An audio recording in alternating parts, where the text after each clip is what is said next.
everybody, hopefully all of you guys are doing well. Today we're going to be making my spicy southern fried chicken along with some homemade buttermilk waffles. Now I'm going to be using my Belgian waffle maker because that's what I have. But you can also use this batter in a regular waffle maker if you have it, okay? Now if you don't even have a waffle maker, don't worry about that either because I'm going to link the recipe for the pancakes we made in the last video, and that's the reason why I ran that video first, okay? So let's get on into this recipe. We're going to start with a chicken that has been cut up into pieces and then cleaned really well with some kosher salt and a little bit of vinegar.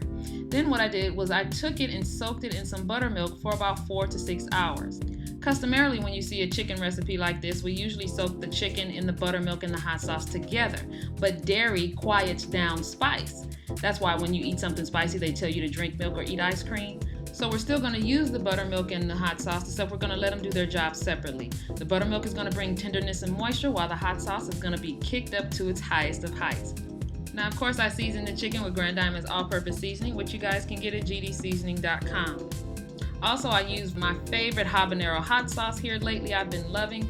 You do need to be aware of the salt content both in the seasoning that you use and in the hot sauce. So when the two come together, your chicken won't end up being oversalted.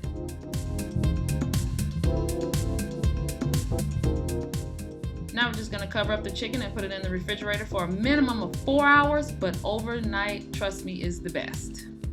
So our chicken is out of the refrigerator and all ready to be dredged in our flour. And I seasoned up my flour, of course. And now I'm using self-rising flour. Self-rising flour contains flour, baking powder, and salt.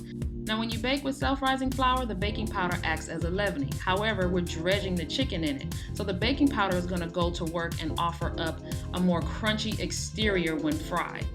So now we're just going to coat that chicken and shake that bowl really good. If you don't have a nice big bowl with a tight lid, you can also use a brown paper bag. Don't worry, for the exact measurements to this recipe, a link will be in the description. It's going to take you to gdseasoning.com. After the chicken has been dredged in the flour, I'm just going to lay all the pieces out on the rack and give the flour a chance to adhere to all of the chicken, about 15 or 20 minutes.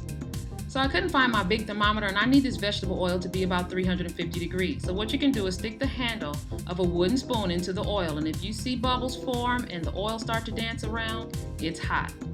Now the oil I'm using again is vegetable oil. We have about 2 to 2.5 inches of oil. I'm cooking over medium-high heat, and as you can see, I'm using my cast iron enamel deep Dutch oven pot.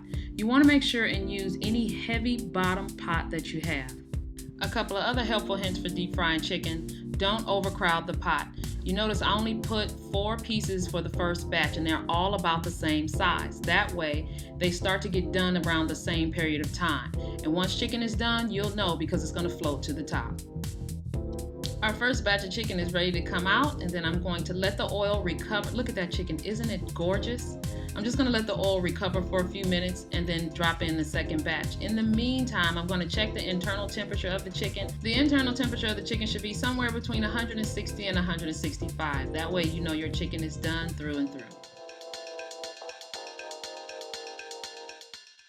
So I think you guys got the gist of the chicken. Let's go ahead and get these waffles banged out. Now what I'm doing is sifting some cake flour. Yes, you heard me. Cake flour, sugar, baking powder, and salt. And when we're done with that, we're going to turn our attention to the egg whites. Now what you're going to do is separate your yolks from your whites. And we're just going to whip those up to stiff peaks and then put them to the side. Our wet ingredients consist of a splash of pure vanilla extract and some buttermilk. We're going to add our 4 yolks. And since we already have our beaters out, we're going to go ahead and beat those together on low, and then finally add in our melted butter. For those of you who don't have a waffle iron, don't worry, I'm going to provide the pancake recipe that we made in the last video. Now what we're going to do is pour the wet ingredients into the dry ingredients, and we're just going to give it a whisk just until the batter comes together.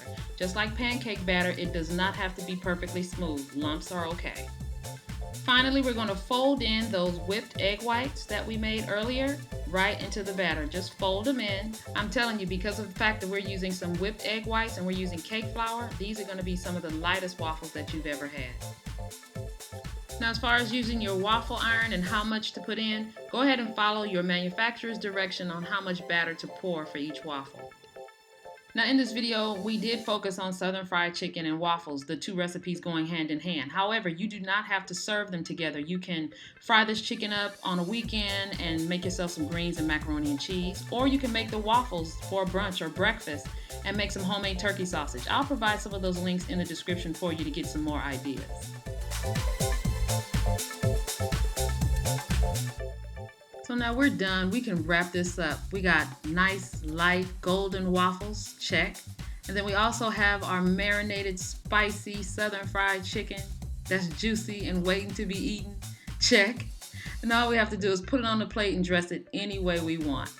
Thank you guys so much for coming and spending some time with me. You know I appreciate it when you come hang out. These recipes and others can be found at gdseasoning.com, and I'll see you next time.